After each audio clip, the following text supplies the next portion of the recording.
So what are some considerations we need to think about when timing our food intake around our training and exercise? How long should you eat close to exercise? Well, there's a lot of perspectives to take this from. And one is, well, the fact of the matter is many people contradict this all the time and actually fight against their own physiological mechanisms that are conflicting to fight for performance versus digestion and assimilation and blood flow.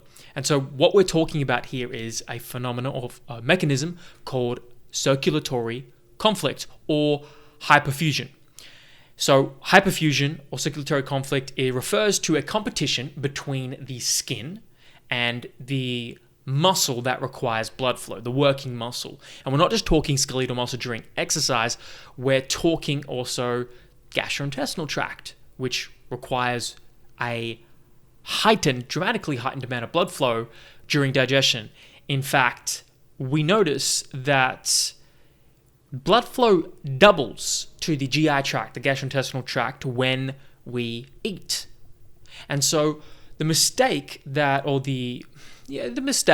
inefficiency that a lot of people make is they will consume a meal really close to exercise.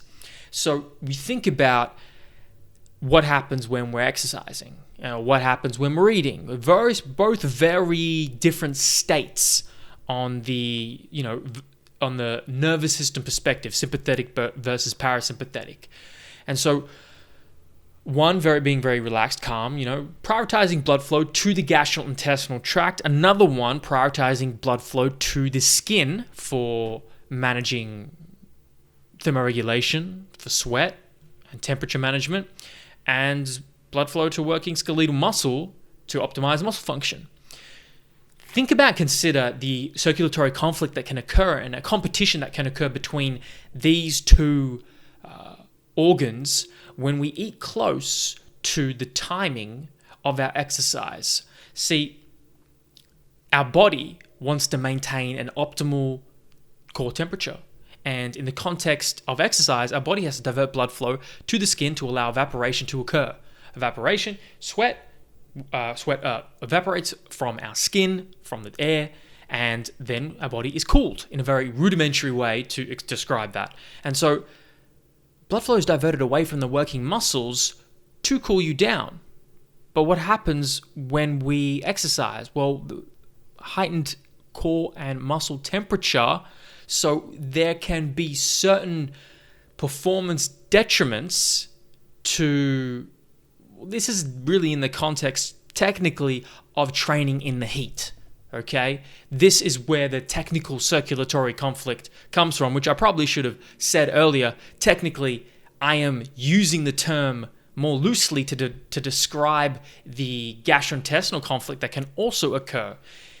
And so, when we're exercising in the heat, that's also when we get this conflict between regulating body temperature, trying to reduce it, and skeletal muscle function, where your body needs to contract to do whatever movement you're doing, and you're doing it in particularly the heat. Well, what can happen is circulatory conflict increases, skin blood flow reduces, central blood volume and venous return decreases.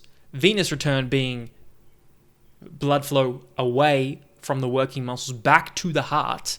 And so think about, okay, if we're going to get this decrease in venous return, if we're going to get this conflict between skin blood flow, and then we're just replacing skin blood flow, because the example we're talking about is body temperature, what happens when we train in the heat, or what happens when we're trying to digest and assimilate nutrients close to exercising.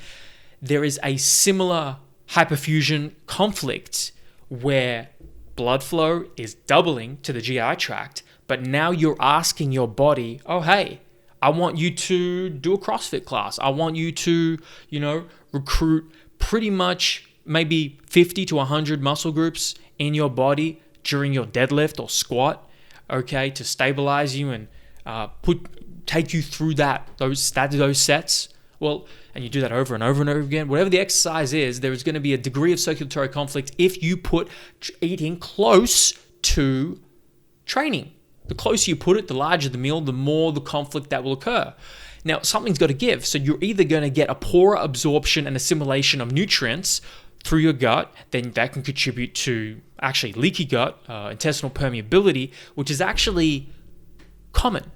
It's more common than you think in athletes in particular. And so I'm going to put a slide up on the screen to demonstrate that, okay, how athletes can be susceptible to leaky gut from high intensity, long duration exercise. And what all leaky gut is we have these, imagine your gut should be a bunch of tight junctions, tightened together. They open and close depending on what macromolecules trigger them to open and close. Now, a leaky gut, in a rudimentary way to explain, that's going to open and stay open, allowing the constant passing through of molecules that can trigger a heightened immune system response, which is when we see certain gastrointestinal symptoms, and then neurological symptoms and skin symptoms.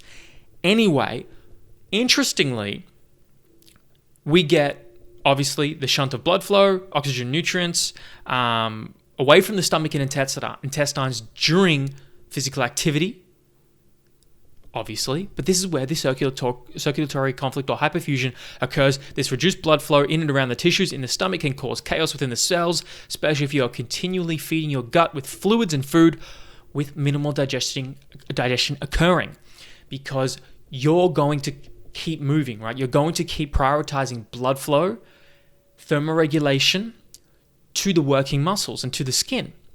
And so something's got to give, and what usually gives is digestion. What usually gives is the gut, because it's going to prioritize the immediate threat and stress at the time. And physical activity is a stress on the body. You know, people think that running away from a threat is that much different to physical training or weight training or running or sprinting or CrossFit class. On the nervous system, it's not that much different, particularly when we talk about blood flow, particularly when we talk about this conflict that can occur. And so the GI tract can become even more we notice when training, you get this temporary transient permeability. Permeability, things pass through. That's all that means. And so when running and engaging in activities that have particularly a repetitive up and down motion, this can contribute to GI symptoms. A hot environment can exacerbate these symptoms further because of what we talked about with blood flow, distribution, and circulatory conflict and thermoregulation earlier. And so it's something to be considered that leaky gut can manifest itself in a variety of ways. Gastrointestinal symptoms can express themselves in a variety of ways, particularly for our athletes who are, one, eating close to training, and two, exercising at a very high frequency and very high intensity. That is a environment that will heighten and can heighten your susceptibility to poor digestion, GI symptoms. And you think about we put all this money and time and effort into the food we intake. We should be more considerate of the timing of it. And so people are going to inevitably people asked me when I did the Instagram story about this on Strength of Saad. And so guidelines, how long should I wait? Really, the real answer is there is no answer. There is no answer I can give you that is going to be accurate for you, because everybody's gut motility and transit times are different.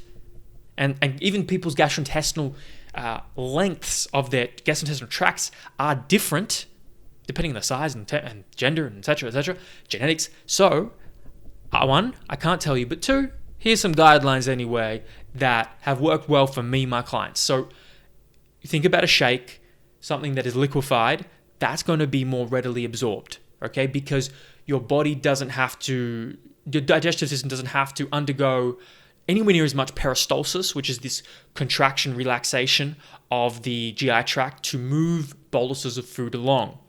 This is why it behooves you, benefits people to chew more and take longer between bites, because your gut won't have to essentially work as hard. It won't have to contract as much to digest the 5 bites you took to eat that large meal, or that large spoonful that you just shoved in your mouth.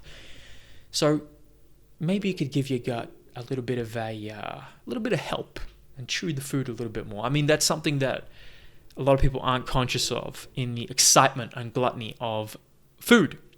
So it's going to help peristalsis. to having a liquefied food. It's going to digest quicker, get more readily absorbed into the bloodstream, the nutrients that is, quicker. So if you're having a shake, particularly pre-training, pre-exercise, that generally is going to be a more sound, smart option that is going to manage and mitigate any type of circulatory conflict quite well, okay? Because of just the speed of digestion and assimilation. Now, you're not in that boat maybe what's the next category? So if we're looking at a shake, anywhere under 500 calories, 30 to 60 minutes is fine. If we're looking now at first 500 to 1,000 calorie shake, I would add another half an hour to that. Now, if we're looking at 500 calories or less meal, 1 to 2 hours should be okay for most people. If we're looking at a meal between 500 to 1,000 plus calories, 2 to 3 hours. If we're looking at a meal in the excess of 1,500 to 2,000 plus calories, you may want to push that even to 4 hours to 5 hours, depending on the timing it took to consume that meal as well, and the quality and quantity of that meal. Because you can eat a couple of boxes of cereal and a couple of donuts, and you can easily hit 1,000, 1,500 calories. So that's an important consideration, particularly if we're intaking food that is highly fibrous. It's going to slow gut transit time, gut motility, and it will cause you to feel very satiated because you're drawn. It's part of fiber's role to draw water in and form bulk in your stool, and so that's going to satiate you quite well. So the more fibrous your meal is, the more likely you will have to extend that timing of exercise away from eating. It becomes a point of diminishing returns around that 2-3 hour mark, but it's a consideration. And so circulatory conflict, hyperfusion, some considerations to manage eating and timing of eating around exercise, and how you can manage it to feel better and perform better.